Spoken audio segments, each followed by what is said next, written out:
नमस्कार दोस्तों, स्वागत है आपका आपके अपने चैनल लेगेसी ऑफ नॉलेज में, जहां हम आपको इतिहास और ज्ञान की गहराइयों में ले चलते हैं। आज हम आपको एक ऐसी जगह के बारे में बताएंगे जिसने न केवल प्राचीन भारत को विश्व गुरु बनाया, बल्कि जिसने शिक्षा, विज्ञान और आध्यात्मिकता का एक नया मानक स्थापित किया। जी हां, हम बात कर रहे हैं नालंदा विश्वविद्यालय की, एक ऐसा केंद्र जहां दुनिया भर के लोग ज्ञान की प्यास बुझाने आते थे। कल्पना कीजिए, एक ऐसा युग जब न इंटरनेट था, न पुस्तकालयों की आज की सुविधाएं। फिर भी नालंदा ने अपनी प्राचीन दीवारों के भीतर एक अद्वितीय संसार बसाया था।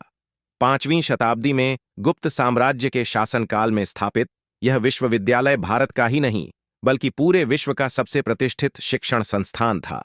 नालंदा में एक समय में 10,000 से अधिक छात्र और 2,000 शिक्षक रहते थे। यह आंकड़ा अपने आप में अद्वितीय है। यहां पढ़ाई केवल धार्मिक ग्रंथों तक सीमित नहीं थी।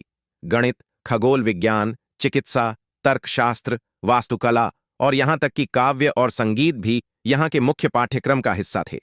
कहा जाता है कि यहां आने वाले छात्र तिब्बत, चीन, कोरिया, जापान, श्रीलंका और यहां तक कि फारस और ग्रीस से भी आते थे। नालंदा ने ज्ञान की कोई सीमा नहीं मानी। अब बात करें नालंदा की सबसे बड़ी खासियत की, उसकी अद्भुत पुस्तकालय की। धर्मगंज, जैसा इसे नाम दिया गया था, 3 विशाल भवनों में फैला हुआ था। इसमें लाखों ग्रंथ और पांडुलिपियां थीं। यहां तक कि इन ग्रंथों को पढ़ने और संभालने के लिए विशेष अध्यापक नियुक्त थे। ऐसी ही एक पांडुलिपि के बारे में कहा जाता है कि वह इतनी जटिल थी कि उसे समझने के लिए वर्षों का अभ्यास चाहिए था। लेकिन दोस्तों, जैसे हर महान कहानी में एक दुखद मोड़ आता है, नालंदा के इतिहास में भी एक ऐसा काला अध्याय है। 12वीं शताब्दी में बख्तियार खिलजी ने इस विश्वविद्यालय पर हमला किया। धर्मगंज में आग लगा दी गई और यह 3 महीने तक जलता रहा। सोचिए, 3 महीने तक अनगिनत ग्रंथ और सदियों का ज्ञान धुएं में बदलता रहा। यह केवल एक इमारत का विनाश नहीं था, यह एक पूरी सभ्यता के आत्मा पर आघात था। आज नालंदा सिर्फ एक खंडहर है, लेकिन इसकी कहानियां जीवित हैं। यह हमें याद दिलाता है कि शिक्षा और ज्ञान से बड़ी कोई ताकत नहीं होती।